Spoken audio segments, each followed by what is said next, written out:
بسم اللہ الرحمن الرحیم۔ احباب، آج جو حدیث مبارک آپ کے سامنے پیش کر رہا ہوں، اس کا عنوان ہے جنت اور جہنم واجب کرنے والا عمل۔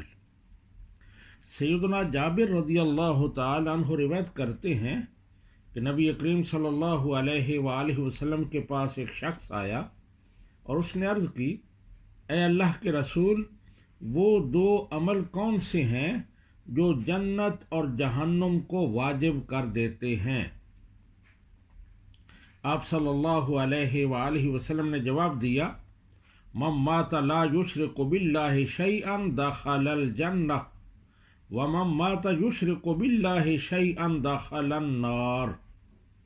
جو شخص کسی چیز کو اللہ تعالیٰ کے ساتھ شریک نہ کرتے ہوئے مرا وہ جنت میں جائے گا، اور جو کسی چیز کو اللہ تعالیٰ کے ساتھ شریک ٹھہراتے ہوئے مرا وہ دوزخ میں جائے گا۔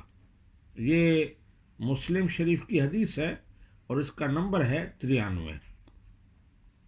مطلب یہ ہے کہ شرک جو ہے یہ جہنم کو واجب کر دیتا ہے اور توحید جنت کو واجب کر دیتی ہے، یعنی مشرک کے لیے خلود فی النار ہے، دائمی جہنم کا عذاب ہے، لیکن مومن جو ہے وہ انجام کار جنت میں ضرور داخل ہوگا۔ اللہ تعالیٰ کے علاوہ کسی کی پوجا اور عبادت کرنا شرک ہے۔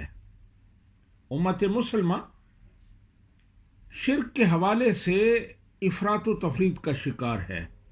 کچھ لوگ وہ ہیں جو بات بات پر شرک کا فتویٰ لگاتے ہیں، اور کچھ لوگ وہ ہیں جو شرک کو کچھ سمجھتے ہی نہیں ہیں۔